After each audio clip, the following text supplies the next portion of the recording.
Hello everyone, life and journey channel में आपका स्वागत है। किसी समय की बात है, हिमालय की तलहटी में बसे छोटे से गांव में एक संत रहते थे। वे अपने ज्ञान और साधना के लिए प्रसिद्ध थे। लोग दूर दूर से उनके पास अपने प्रश्नों के उत्तर और जीवन की समस्याओं का समाधान पाने आते थे। संत का एक अद्भुत नियम था, वे किसी को सीधे उत्तर नहीं देते थे।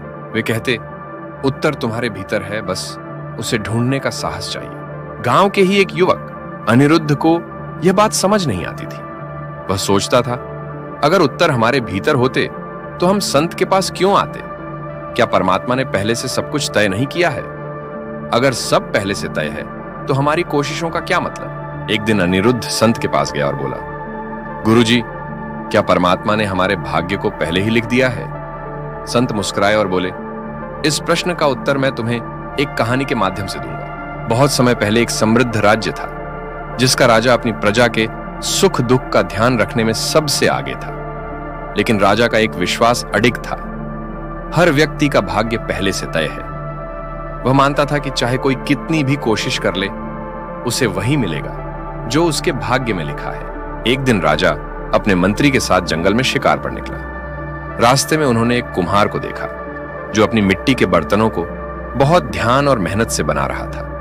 राजा ने उसे देखकर कहा, देखो, इस गरीब का जीवन कितना कठिन है। चाहे यह कितनी भी मेहनत कर ले, इसे राजा बनने का अवसर कभी नहीं मिलेगा। इसका भाग्य तो पहले से ही तय है। मंत्री राजा की बात से सहमत नहीं थे।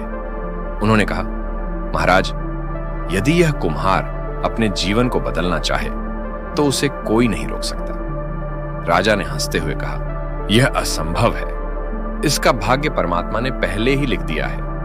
इसे बदलना किसी के बस की बात नहीं। मंत्री ने चुपचाप उस कुम्हार से बात की और उसे प्रोत्साहित किया। उन्होंने उसे बताया कि अगर वह शिक्षा प्राप्त करे और अपने कौशल को बढ़ाए तो वह अपने जीवन को बेहतर बना सकता है। कुम्हार ने मंत्री की बातों को गंभीरता से लिया। उसने अपने छोटे से गांव से बाहर निकलकर बड़े शहर की ओर रुख किया। वहां उसने शिक्षा प्राप्त की, व्यापार सीखा और अपनी मेहनत से धन अर्जित किया।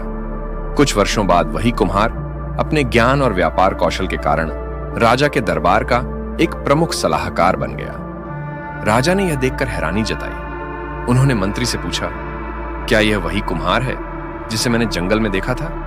मंत्री मुस्कुराए और बोले, हां महाराज, ये वही है। इसने साबित कर दिया कि परमात्मा केवल साधन देता है, पर भाग्य लिखना हमारे हाथ में होता है। संत ने कहानी समाप्त करते हुए कहा, देखो अनिरुद्ध, परमात्मा ने हमें सोचने की शक्ति, मेहनत करने की क्षमता और अपने जीवन को बदलने की आजादी दी है। लेकिन भाग्य का निर्धारण हम स्वयं करते हैं। जो लोग केवल भाग्य का बहाना बनाते हैं, वे अपनी शक्तियों का उपयोग नहीं कर पाते। अनिरुद्ध के भीतर जैसे प्रकाश फैल गया। उसने समझ लिया कि परमात्मा कोई लिखित भाग्य लेकर नहीं आता, वह केवल अवसर और परिस्थितियां देता है। इन्हीं को उपयोग में लाकर हम अपने जीवन का निर्माण करते हैं। उस दिन के बाद अनिरुद्ध ने कभी अपने भाग्य को कोसा नहीं। उसने अपने हर निर्णय और हर कर्म को अपनी पूरी मेहनत और ईमानदारी से निभाया। धीरे धीरे वह अपने गांव का सबसे सफल व्यक्ति बन गया। यह कहानी हमें यह सिखाती है कि भाग्य केवल एक विचार है।